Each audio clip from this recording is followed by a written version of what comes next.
Mr. Thanedar is recognized for 5 minutes for questioning. Thank you, Chairman Higgins. And thank you, gentlemen, for your testimony.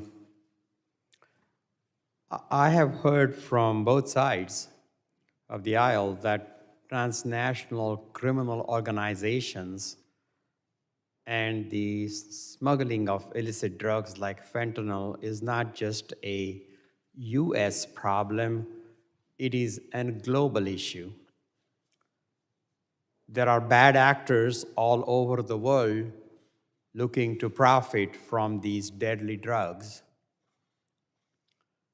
That's why it is important to foster relationships with law enforcement partners and international governments to disrupt and dismantle transnational criminal organizations.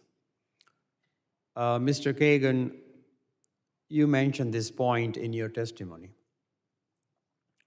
So my question is for you, Mr. Kagan, and also for Mr. Papadopoulos. Can you, and in fact, I have 3 questions. Let me just state those and allow you, either of you, to comment on. Can you discuss how HSI and the DEA are working and sharing information across the federal government, as well as state and local law enforcement partners to investigate and prosecute these criminal organizations? Number 2, can you discuss how HSI and DEA are fostering relationships internationally to prevent these deadly drugs from reaching our borders? And number 3, in April 2023, the Justice Department announced charges against several leaders of the Sinaloa cartel. What role did these partnerships play in these critical investigations? Thank you very much for the question. I think it's a fantastic question, and I've mentioned it in my opening statement and in a statement already before. HSI and DEA have a long history of working together.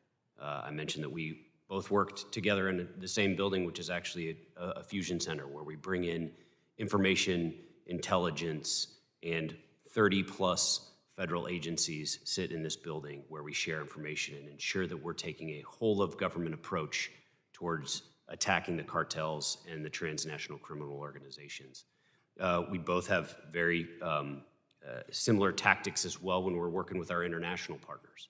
Both have investigative units. Ours is called a Transnational Criminal Investigative Unit. Very different, but the same structure. Ours, we've got the ability to work with the Mexican customs, where we can stop things that are coming over the ports, like precursor chemicals that are shipped from China over the sea, things like that. I think that we have a very good international relationship with Mexico and other countries on the working level, which is how we all get our job done to go after transnational criminal organizations. Thank you. Thank you for the question, sir. So as far as information sharing, we are in, as I mentioned, unprecedented times right now, which I think calls for unprecedented collaboration across the federal, state, and local governments. We are committed to that.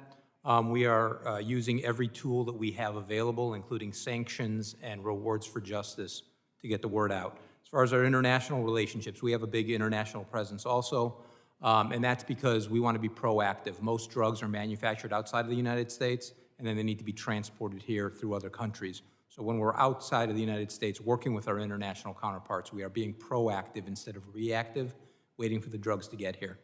As far as the case that you mentioned, we did work closely on that investigation with other districts and other agencies to put that case together. All right. Thank you so much. And Mr. Chairman, my time is up, so I yield back. The gentleman yields. My colleague